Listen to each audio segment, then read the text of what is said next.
Tapi apa yang terjadi ketika aku sudah berangkat pergi menemui temanku? Mereka tetap saja mengulangi kesalahan yang seharusnya tidak mereka lakukan lagi. Apakah mereka tidak takut nanti ada hal yang lebih besar harus mereka tanggung? Ketika aku sudah pergi, Risa tiba-tiba saja pulang cepat, di mana saat itu Mas Doni masih di rumah untuk makan. Mas Doni sempat kaget kenapa Risa sudah pulang, padahal aku tadi bilang Risa akan pulang nanti sore. "Ade wah sakit," ujar Risa yang pulang kuliah sambil meringis kesakitan. Mas Doni yang mendengar langsung menghampiri Risa untuk melihatnya. Kamu udah pulang Risa? Bukannya kamu kuliah hari ini sampai sore ya?" ujar Mas Doni yang bingung melihat Risa sudah pulang. "Iya Mas, sebenarnya aku sekarang pulang sore tapi aku habis jatuh," ujar Risa sambil memegang kakinya yang sakit. "Kamu jatuh di mana?" ujar Mas Doni bertanya sambil sedikit panik. "Aku tadi jatuh dari motor Mas. Kakiku sekarang rasanya sakit sekali," ujar Risa. Karena ternyata hal ini mengundang perbuatan keji itu terulang lagi. "Tolongin aku Mas," ujar Risa sambil tetap meringis kesakitan, di mana sebenarnya hal itu adalah pancingan saja. "Ya udah, kamu duduk sini cepat, lurusin kaki," ujar Mas Doni berniat untuk membantunya. "Sakit banget Mas," ujar Risa kembali meringis kesakitan. Tapi niat baik Mas Doni untuk menolongnya malah mengundang hal buruk itu terjadi lagi. Risa yang dari awal sudah mulai memancing Mas Doni sampai akhirnya melakukan perbuatan itu lagi. Di mana hal itu terjadi lagi saat aku tidak di rumah?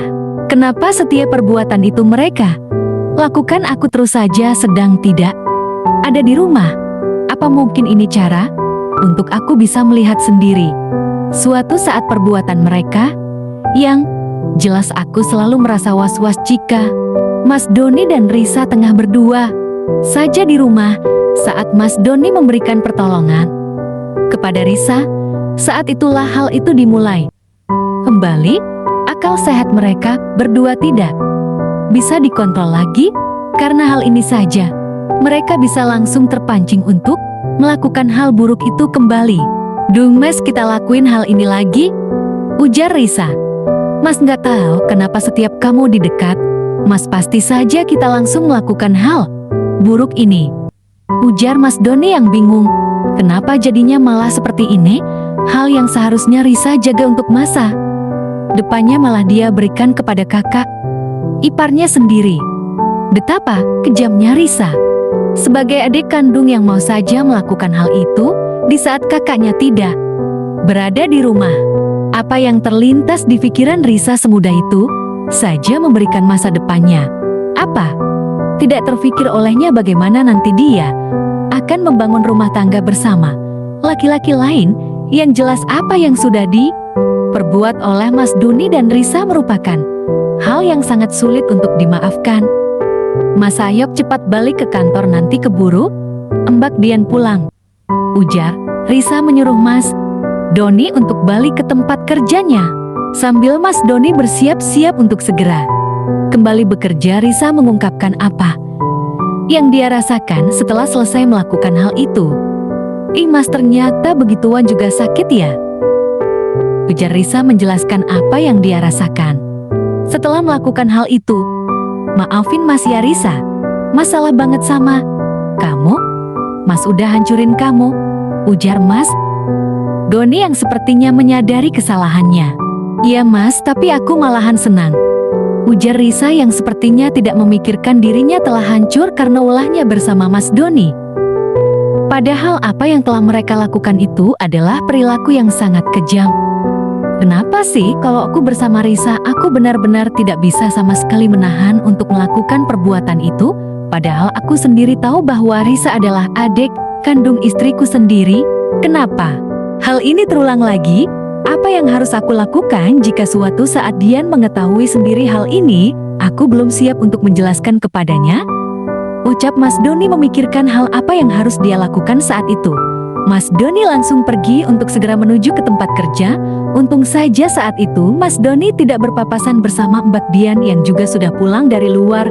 Aku keluar kamar dan melihat Mbak Dian sudah pulang. Risa, kamu sudah pulang. Kenapa jalan? Kamu seperti itu, ujarku yang melihat Risa. Berjalan tidak seperti biasanya. Iya mbak, aku tadi pulang cepat karena jatuh. Dari motor kaki aku sakit banget mbak, ujar Risa memberikan alasan untuk menutupi perbuatan yang sudah dia lakukan bersama Mas Doni. Udah mbak, panggilkan tukang urut, ya. Biar kaki kamu diurut, ujarku berniat baik. Saat itu, mbak gak usah. Aku juga sedang datang. Bulan mbak jati spraynya kena, maaf ya mbak. Aku mau cuci spray ini dulu, ucap Risa. Beralih bahwa dia sedang datang bulan saat itu, Risa berusaha sekali menyembunyikan hal itu di belakangku sampai selalu berusaha memberikan alasan yang membuat ku langsung percaya dengan alasannya. Begitu hebat mereka berdua menyembunyikan hal itu dariku sampai sekarang. Keesokan harinya saat waktu subuh aku berniat untuk mandi karena rasanya gerah sekali, dan setelah itu langsung menunaikan sholat subuh. Setelah aku mandi, ternyata Risa memergokiku yang baru siap mandi saat itu. Dia meledekiku yang baru saja keluar dari kamar mandi dan mengira aku selesai berhubungan dengan Mas Doni karena dia melihat aku selesai keramas. Duh, mbak Dian habis ngapain ini? Subuh-subuh sudah mandi dan keramas juga. Jangan-jangan, ujar Risa melihatku, baru siap mandi. Kamu ini, lagi pengen mandi aja Risa? Gerah banget soalnya, ujarku kepada Risa, yang mau ke kamar mandi juga. Ya udah mbak, mau ke kamar dulu ya, ucap. Ku langsung berjalan. Ya beginilah gak enaknya kalau di rumah ada orang lain selain aku dan Mas Doni. Karena kalau mandi subuh seperti ini jatinya sungkan. Aku segera menuju ke kamar untuk menunaikan sholat subuh saat itu. Di pagi harinya seperti biasa aku, Mas Doni, dan Risa sarapan terlebih dahulu sebelum beraktivitas. Sambil sarapan kami pun menyempatkan waktu untuk bercengkrama agar suasana saat sarapan bisa lebih hangat. Risa, gimana nih hubungan kamu sama Reza? Mbak lihat makin lengket saja. Iya kan mas? Ujarku menanyakan hubungan Risa dan Reza. Iya, sepertinya udah cocok banget, ujar Mas Doni sambil melihat Risa dengan sikap yang beda. Iya mbak, ini bisa aja. Namanya juga baru jatuh cinta mbak, ujar Risa yang menjawab dengan penuh rasa ragu.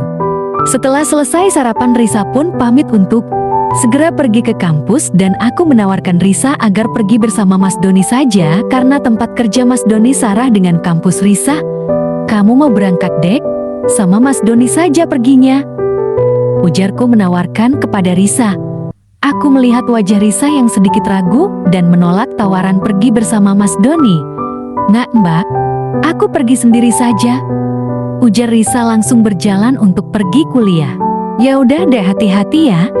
Setelah Risa berangkat ke kampus tidak lama, setelah itu Mas Doni juga sudah selesai sarapan dan langsung berangkat untuk bekerja. Aku pergi kerja dulu ya. Kamu hati-hati di rumah, ujar Mas Doni yang sepertinya mengkhawatirkan aku di rumah. Iya mas, kamu hati-hati juga di jalan, ujarku menjawab. Ternyata Risa yang menolak ajakanku untuk pergi bersama Mas Doni kuliah. Ternyata hanya alasannya saja.